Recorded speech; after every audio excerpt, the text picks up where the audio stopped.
Olá a todos, uma boa noite.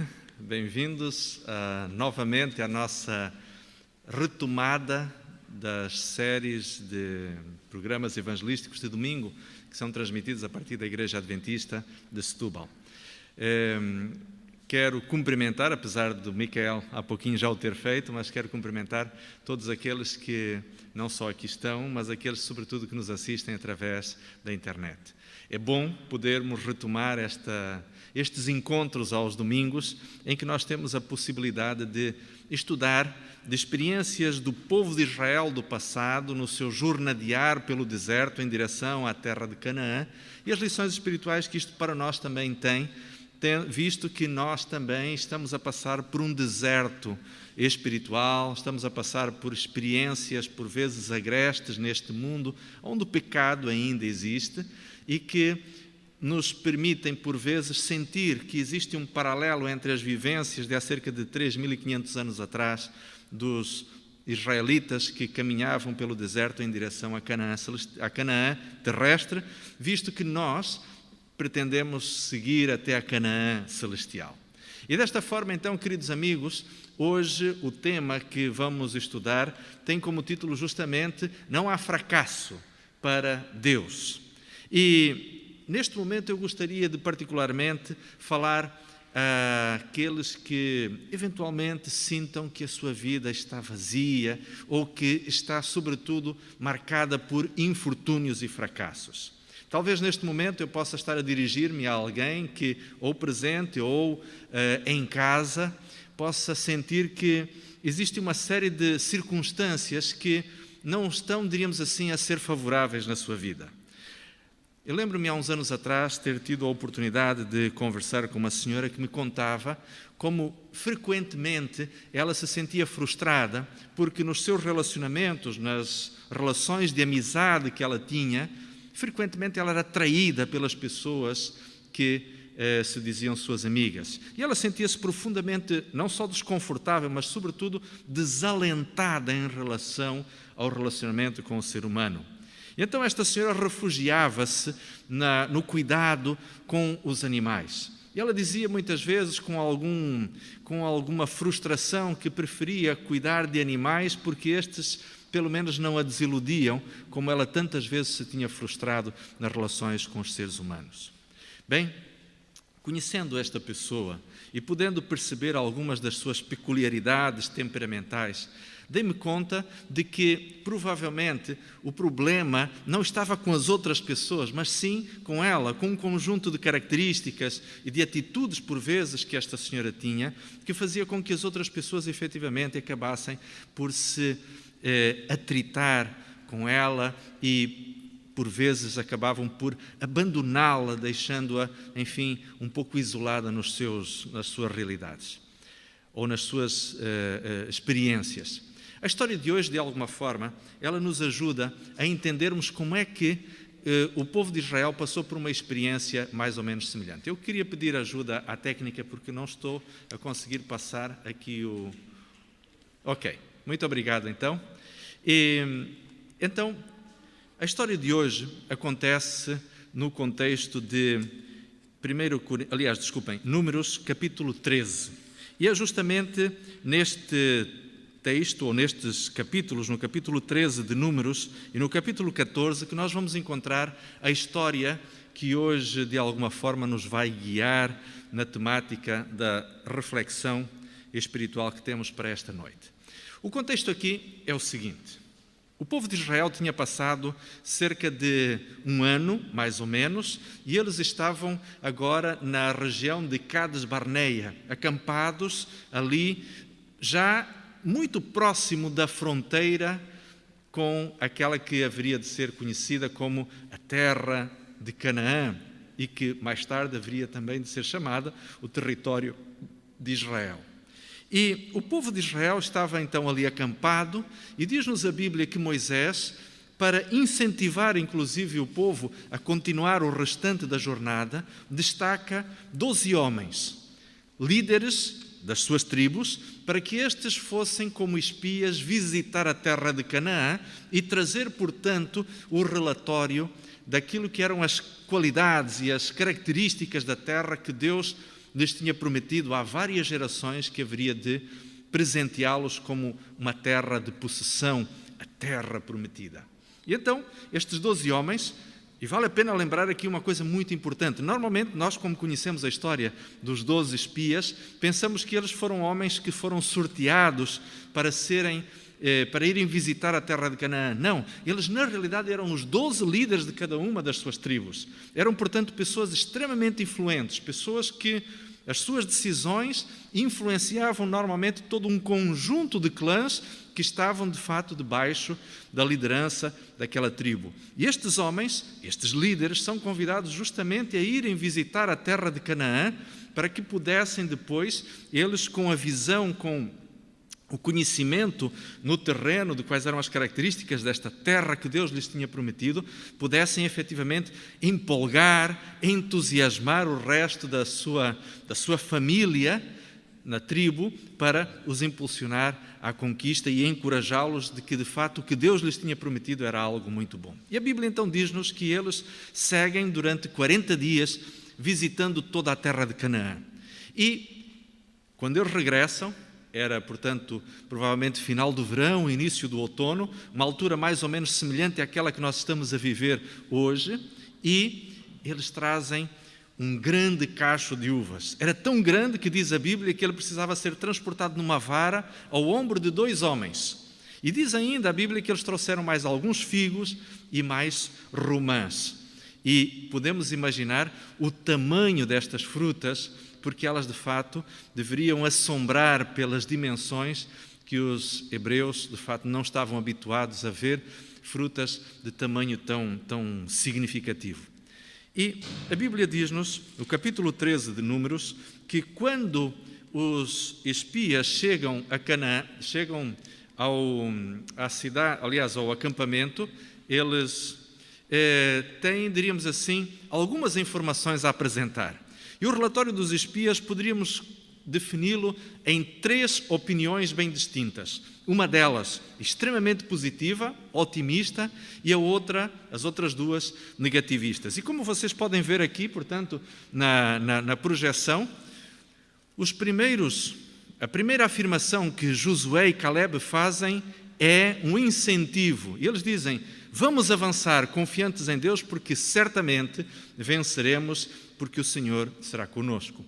Contudo, os outros 10 líderes das tribos de Israel, os outros 10 companheiros que espiaram a terra, eles concordam com o fato de que a terra, de fato, era grandemente fértil, que as cidades eram cidades bem construídas.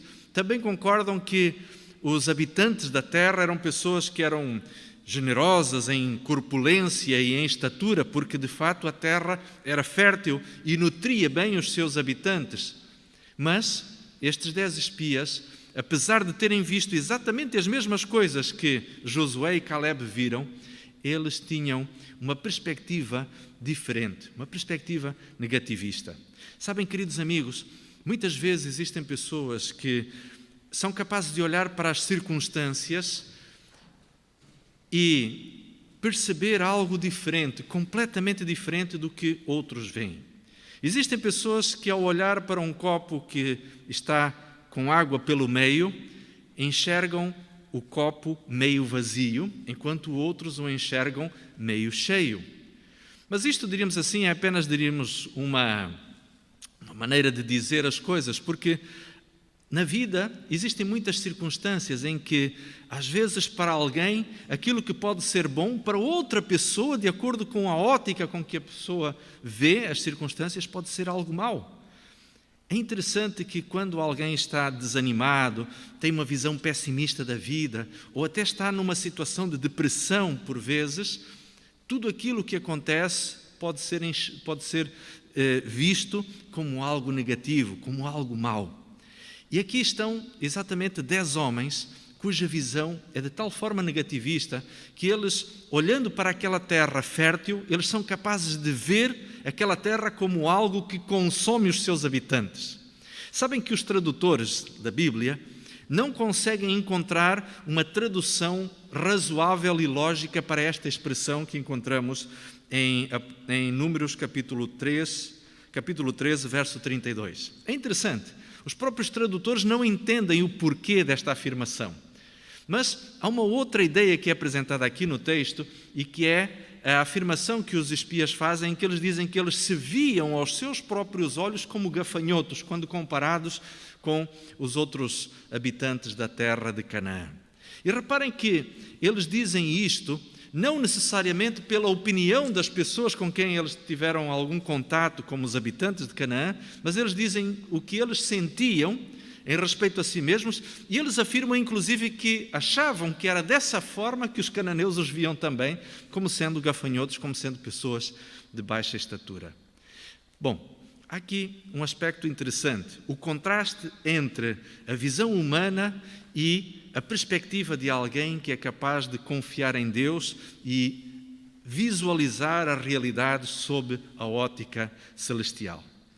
Mas a história continua e a Bíblia diz-nos que, no capítulo 14 já, Deus fica profundamente descontente com este povo, sobretudo no momento em que o povo de Israel pega em pedras para apedrejarem Josué e Caleb.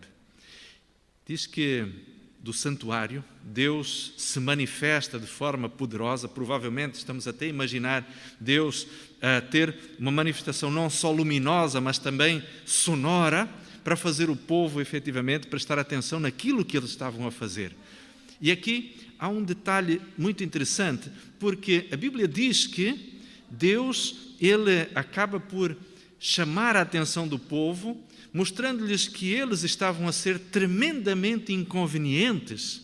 Ora, pensemos aqui numa questão muito importante e interessante. Deus tinha manifestado naquele último ano um conjunto de manifestações do seu poder que poderiam fazer com que qualquer pessoa, em sã consciência, com alguma racionalidade, tivesse a noção de que Deus efetivamente iria abençoar e ajudar o povo em quaisquer que fossem as circunstâncias, porque havia uma providência muito clara que se tinha manifestado há uma série de meses, mostrando, portanto, que Deus estava a conduzir, Deus estava a acompanhar, Deus estava a dirigir, Deus estava a preparar as circunstâncias para que a promessa que Ele fizera ao povo pudesse realmente se cumprir. Deus tinha feito cair sobre o Egito 10 pragas, tinha transportado o povo de Israel em segurança através do Mar Vermelho, tinha providenciado dia após dia água e alimento para aquela nação. Um desafio logístico tremendo, alimentar dezenas de milhares de pessoas, fazer com que sombra projetasse sobre o povo durante o dia e à noite havia uma coluna de fogo que se manifestava para iluminar e aquecer o acampamento e ao mesmo tempo também afastar os animais selvagens e peçonhentos que pudessem invadir o acampamento de Israel. Em tudo isso havia diária e constantemente um conjunto de circunstâncias que deixavam bem claro que Deus estava de fato a cuidar daquele povo e daquela nação. E de uma forma muito lógica, Josué e Caleb, olhando para todo essa torrente de evidências da presença e do cuidado de Deus, claro que Josué e Caleb diziam, nós não temos mais nada que duvidar estando às portas, à fronteira de Canaã, senão avançarmos, porque certamente nós venceremos. Mas a realidade é que um conjunto de outras pessoas eram capazes de, vendo as mesmas evidências, vivendo as mesmas experiências, sendo protegidas do sol diário, pela nuvem, e aquecidos e iluminados à noite pela coluna, alimentados diariamente pelo mesmo maná, estas pessoas, em exatas circunstâncias, tendo precisamente as mesmas vivências, elas eram capazes de ver apenas uma terra que devorava os seus habitantes e um lugar onde eles eram vistos como gafanhotos e se enxergavam desta forma assim. E, queridos amigos, a grande questão que nos deve talvez neste momento impactar é justamente esta. Diante das evidências do cuidado de Deus conosco até o presente, Qual é a resposta de fé que nós estamos a apresentar ao Senhor? Quando nós um dia tivemos a oportunidade de conhecer a luz da salvação, quando nós somos diariamente protegidos e abençoados pelo Senhor com os bens que precisamos para vivermos com alguma dignidade, como é que nós valorizamos ou que atitude nós temos diante destas manifestações do cuidado de Deus? Sabem, queridos amigos, é interessante nós percebermos aquilo que acontece com o povo, ou que aconteceu com o povo de Israel, mas também olharmos para a nossa própria atitude e percebermos como, espelhados no comportamento deste povo de há 35 séculos, nós podemos rever as nossas próprias atitudes diante do Senhor. A Bíblia vai continuar contando que o Senhor decide e expressa esta mesma ideia a Moisés, em que iria destruir o povo de Israel e salvar apenas a família de Moisés, para suscitar dali uma descendência em condições. Moisés intercede e faz uma oração belíssima. Se os irmãos depois quiserem em casa, com mais tempo, ler, entre os versos 13 e 19 do capítulo 14, vamos encontrar esta bonita oração de intercessão em que Moisés apela ao Senhor para que ele efetivamente não destrua o povo de Israel. E Deus efetivamente vai confirmar a oração de Moisés, fazendo com que o povo efetivamente seja salvo. Mas o Senhor vai também proferir sobre aquela nação um castigo. E este castigo era de que todos aqueles que tivessem mais de 20 anos haveriam de perecer naquele deserto sem conhecerem, sem entrarem em Canaã.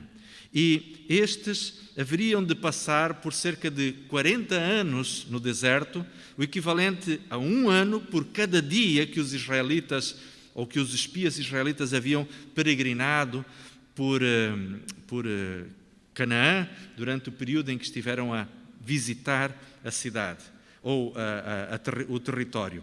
E então, a Bíblia diz-nos também que, isto no verso 37 do capítulo 14, que Deus vai castigar os líderes das tribos rebeldes, vai castigá-los com uma peste, e eles morreram naquele mesmo dia.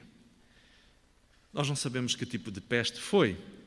Talvez uma morte súbita, não sabemos. Mas a grande realidade é que aqueles homens que tinham se demonstrado tão rebeldes diante do povo e diante de Deus, não eram dignos de continuarem a ocupar essas mesmas funções, e eles pereceram ali mesmo. O povo ficou assustado. E diante daquela circunstância, diante da manifestação visível de Deus em favor de Josué, Caleb, de Moisés e de Arão, diante da praga que matou os seus líderes diante dos seus olhos, a Bíblia diz-nos que o povo, então, toma a iniciativa de dizer a Moisés que tinham pecado, reconhecem a sua falta de fé e que agora estão na disposição de seguir em direção à conquista de Canaã. Mas Moisés vai lhes dizer, por favor, vocês não façam isso. No verso 41, Moisés interpela o povo dizendo-lhe, por favor, vocês não façam isso, vocês não avancem, vocês não vão porque Deus não irá com vocês, a arca da aliança não vai vos acompanhar. Mas temerariamente, diz o texto, que eles vão justamente para lutar contra contra os cananeus que os esperavam no alto das montanhas do sul da Palestina. E ali, então, eles são vergonhosamente derrotados. O verso 44 diz, contudo, temerariamente tentaram subir ao cume do monte, mas a arca do concerto do Senhor e Moisés não se apartaram do meio do arraial. E então desceram os amalequitas e os cananeus e os que habitavam na montanha e os feriram, derrotando-os até Ormã. E este local ficou conhecido como justamente um local de vergonha, um local de derrota, um lugar de fracasso. Talvez este se assemelhe há muitas experiências que nós temos na nossa vida de fracasso e de insucesso. Eu lembro-me, quando era mais jovem, quando aconteciam algumas semanas de oração na universidade, onde tive a oportunidade de estudar, e cada semestre havia uma semana de oração, normalmente muito marcante, muito impactante. Os oradores eram pessoas, de fato, com grande competência, que apelavam e falavam ao coração dos alunos de maneira extraordinária. E eu lembro-me que em algumas destas semanas de oração, de forma muito especial, eu fazia planos com Deus de ser um estudioso da Bíblia mais aplicado, de tomar mais tempo para orar, de fazer mudanças na minha vida que me levassem a ter uma comunhão mais íntima com o Senhor. Mas era interessante perceber que, por mais efetivas que fossem essas decisões, por mais impactado que fosse o meu coração por aquelas mensagens, ao final de 1, 2, 3 semanas, quando muito um mês, as coisas voltavam novamente aos mesmos hábitos. Já não tinha tanta vontade de levantar de madrugada para orar e para estudar a Bíblia, embora fosse um estudante de teologia. Já não havia tanta dedicação em fazer certas mudanças em estilo de vida. Alguns hábitos antigos voltavam novamente a instalar-se. E aí, muitas vezes, eu sentia-me derrotado. Sentia como se, de alguma forma, aquele fosse o meu Ormã, em que os cananeus, os amalequitas, desciam da montanha e me venciam. Sabem, muitas vezes a experiência de muitos de nós vive basicamente descrevendo este tipo de situações. Há um momento em que alguma coisa nos toca e nós tomamos a decisão de fazer com que a nossa vida seja diferente, mas depois acabamos por ser derrotados. E sabem, a razão pela qual a derrota vem é porque efetivamente acontece muitas vezes conosco aquilo que o texto nos conta aqui. É que nós vamos nas nossas próprias forças. Nós não vamos acompanhados, efetivamente, do poder do Espírito Santo. Nós decidimos pela nossa própria vontade, pelo nosso próprio esforço, pela nossa própria natureza e pelas forças carnais, ser santos. Ou queremos conquistar a salvação desta forma. Mas aquilo que Moisés dizia ao povo de Israel é que eles não deveriam seguir, não deveriam avançar naquele momento. Isto não quer dizer, queridos amigos, que nós não devamos fazer reavivamentos e ter reformas na nossa vida. Mas devemos efetivamente fazê-las no poder do Espírito Santo, na força do Senhor. Devemos efetivamente deixar que Deus realmente nos fortaleça e nos dirija. E a história não fica por aqui. A história não termina aqui numa experiência de derrota. Porque é interessante que a Bíblia nos mostra que Deus, Ele na verdade, Ele não nos permite que nós vivamos experiências onde saltamos lições ou onde pulamos unidades de aprendizagem. Na realidade, a Bíblia mostra-nos que se em alguma circunstância nós fomos derrotados, Deus quer que nós possamos voltar a passar por este mesmo caminho para experimentar uma vivência de vitória. E precisaram ter-se passado mais ou menos uns 30 anos. E chegamos agora ao capítulo 21 de Números. E ali diz-nos a Bíblia que 30 anos mais tarde, 30 anos mais velhos, aqueles mesmos homens que haviam passado pela experiência de Cades Barneia, estes homens que faziam parte do exército de Deus, mais velhos, mais desgastados pelas vivências do deserto, agora eles chegam ali novamente à mesma região. Eles veem-se 30 anos mais tarde, novamente numa circunstância onde eles já tinham estado. E estamos então no capítulo 21, no verso 1. E diz assim: ouvindo o cananeu, o rei de Arad, que habitava para a banda do sul, que Israel vinha pelo caminho dos espias, o mesmo caminho que 30 anos antes os espias haviam feito, pelejou contra Israel e dele levou alguns deles por prisioneiros. Então Israel fez um voto ao Senhor, dizendo: se totalmente entregares este povo na minha mão, destruirei totalmente as suas cidades. Então o Senhor, pois, ouviu a voz de Israel. O Senhor percebeu que havia sinceridade e honestidade no pacto que aqueles homens estavam a fazer com Deus. Havia acontecido algo que na vivência espiritual daqueles membros do povo os tinha feito aprender alguma lição. E diz a Bíblia então, e entregou os cananeus e foram destruídos totalmente, eles e as suas cidades. E o nome daquele lugar se chamou Ormã. Onde eles tinham sido derrotados 30 anos antes, agora Deus permitiu que eles voltassem 3 décadas ou mais de 3 décadas mais tarde para poderem efetivamente ser vitoriosos. Sabem uma coisa, meus prezados e queridos irmãos? É verdade que talvez alguns de nós possamos passar por circunstâncias onde percebemos que cíclica e repetidamente vivemos os mesmos problemas. Mas às vezes não é porque o problema esteja com os outros ou o problema esteja fora de nós. Há pessoas até que muitas vezes perguntam, mas Senhor, por que eu estou a passar novamente por estes problemas? E muitas vezes, no meio das dificuldades e dos problemas e das tribulações, nós perguntamos ao Senhor, mas porquê?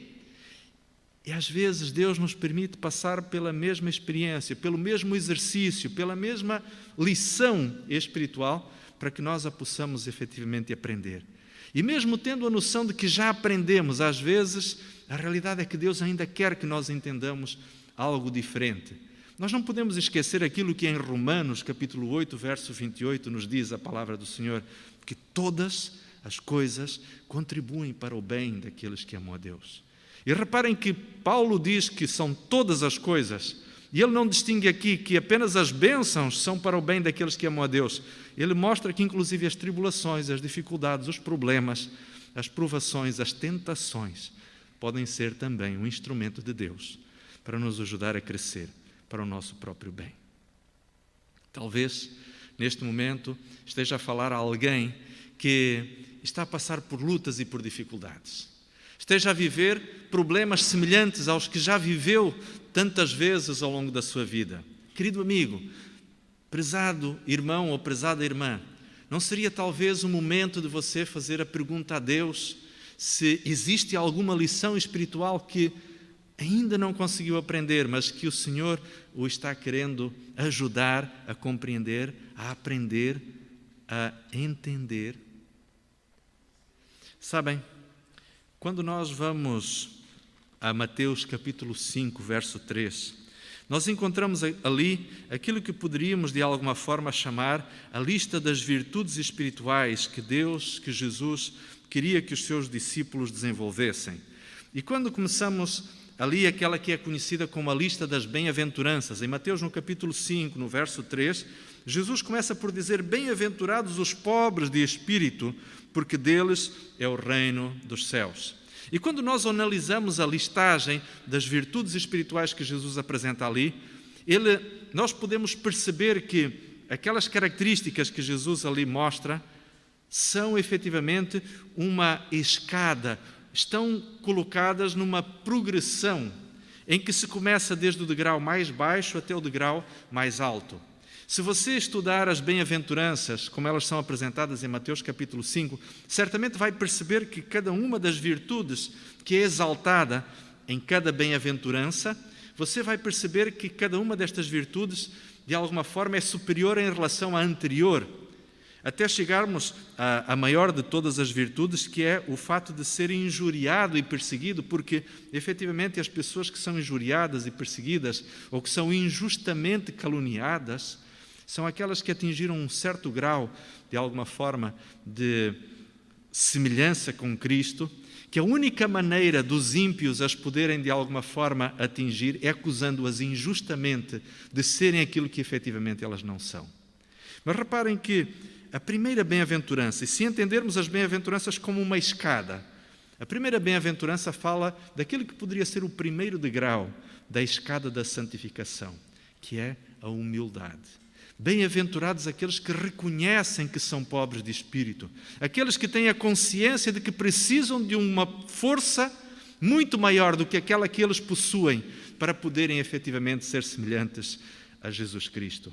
Bem-aventurados aqueles que têm consciência da sua incapacidade para serem santos, porque são estes que têm esta consciência que poderão efetivamente desenvolver as demais virtudes espirituais que os tornarão semelhantes a Cristo. E agora reparem uma coisa muito interessante, queridos amigos e prezados irmãos. A Bíblia diz-nos, em Mateus capítulo 11, no verso 29, que Jesus ensina aos seus discípulos a irem até Ele para deixarem, portanto, aos seus pés os seus fardos, quando Jesus diz: vinde a mim todos vós que estáis cansados e sobrecarregados. E depois, a certa altura, Ele diz: aprendei de mim que sou manso e humilde de coração.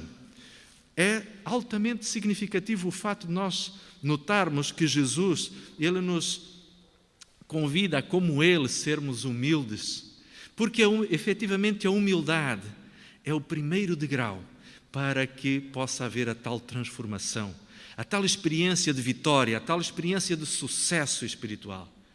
E, queridos, quantos cristãos vivem 20, 30, 40 anos dentro de uma igreja e continuam a lutar com os mesmos problemas, com as mesmas falhas, com as mesmas lutas, com as mesmas deficiências de caráter? Porquê?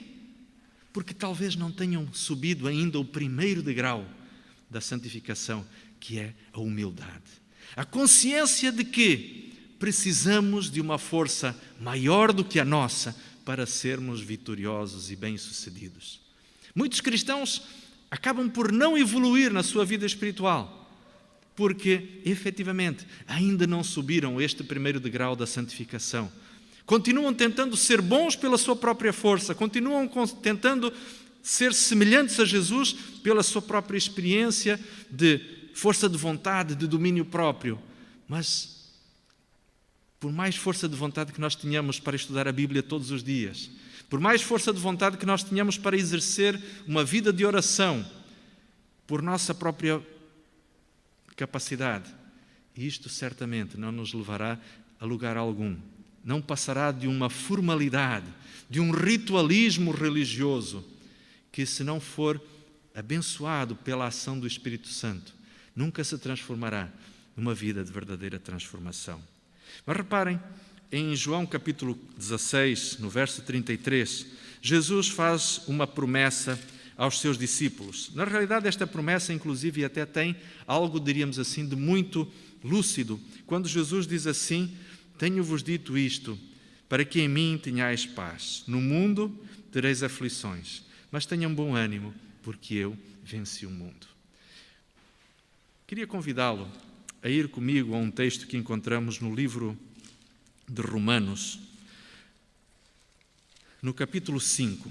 Romanos, capítulo 5, do verso 3 ao verso 5, nós encontramos ali aquilo que poderíamos de alguma forma de chamar o caminho da vitória. E neste texto nós vamos encontrar a seguinte sequência de ideias que Paulo apresenta. Romanos capítulo 5, o verso 3 diz assim: e não somente isto, mas também nos gloriamos nas tribulações, sabendo que as tribulações produzem paciência. Reparem que o apóstolo Paulo, ele diz o seguinte: as tempestades da nossa vida, as dificuldades da nossa existência, elas podem ser uma bênção. Antes de olharmos para os problemas como uma fonte de frustração, de descontentamento, de tristeza e de perda, nós deveríamos perceber que elas podem ter uma vantagem, podem ter um fator de sucesso. E a Bíblia diz-nos efetivamente que as tribulações, elas têm como resultado a paciência. Mas o texto continua dizendo: e a paciência gera experiência, e a experiência resulta em esperança. E agora reparem que muitas vezes na Bíblia, e aqueles que estiveram ontem na igreja, na meditação da tarde, certamente devem se recordar que falávamos ali um pouquinho a certa altura de que a expressão paciência na Bíblia, sobretudo no Novo Testamento, muitas vezes pode ser traduzida também por perseverança. E então a paciência ou perseverança é justamente esta capacidade de termos coragem diante das adversidades, diante dos problemas, diante das dificuldades, diante das provações. Esta resiliência que o cristão adquire não é natural sua. porque os problemas são como a água dura, aliás, a água mole na pedra dura, tanto bate até que fura. Os problemas na vida de alguém vão...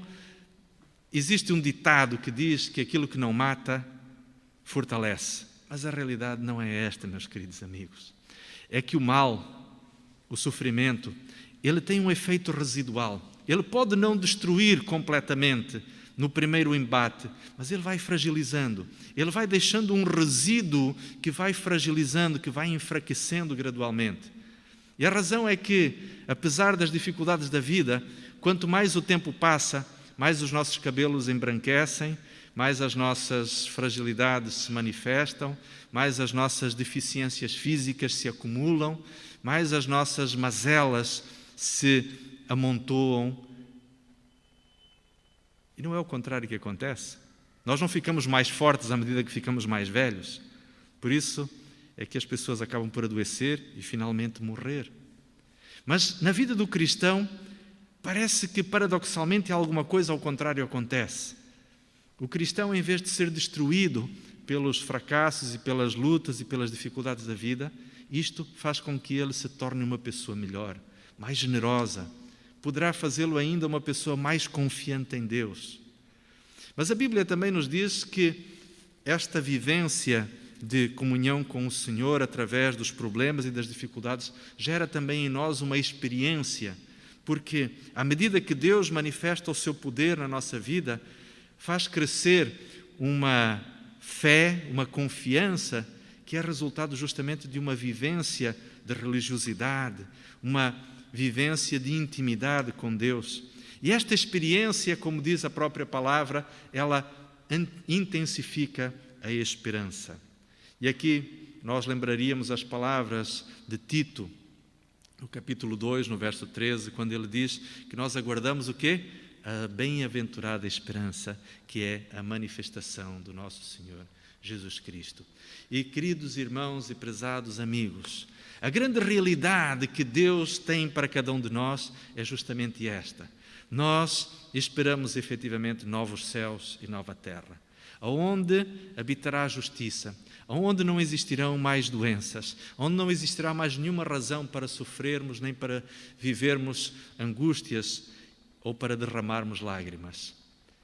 Nós, como cristãos, não estamos condenados a viver uma existência de sofrimento. Pelo contrário, nós escolhemos em determinado momento da nossa existência alinhar a nossa vida ao lado daquele que é vencedor, ao lado daquele que um dia virá para devolver aos seus filhos a oportunidade de viverem como sempre deveriam ter vivido aqueles que amam e que procuram servir a Deus.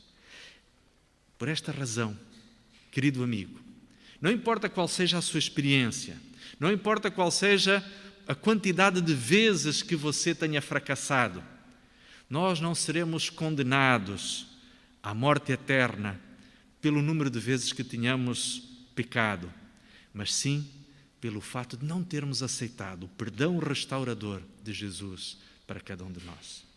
E esta, sem dúvida, é a grande mensagem que Deus tem para nós. Não é o fracasso na vida de um cristão que determina a sua perdição, mas é o fato dele não escolher ou não acreditar que poderá se reerguer pelo perdão de Deus, pela restauração que Cristo tenha para a sua vida. Porque Jesus Cristo virá em breve. O Senhor breve voltará. A promessa que a Bíblia nos faz é que Jesus está para regressar em pouco tempo. E aqueles que o esperam devem efetivamente ter esta visão, esta noção de sucesso, esta noção de vitória, porque Cristo regressará. O nosso Salvador já conquistou na cruz do Calvário o direito para nós sonharmos com a vida, uma vida sem fim. Que o Senhor nos abençoe. Que no meio das lutas e das dificuldades que tivermos esta semana, nós possamos ter esta visão de que o Senhor nos convida ao sucesso e Ele determina a vitória para cada um de nós. Que o Senhor nos abençoe. É a minha oração. Amém.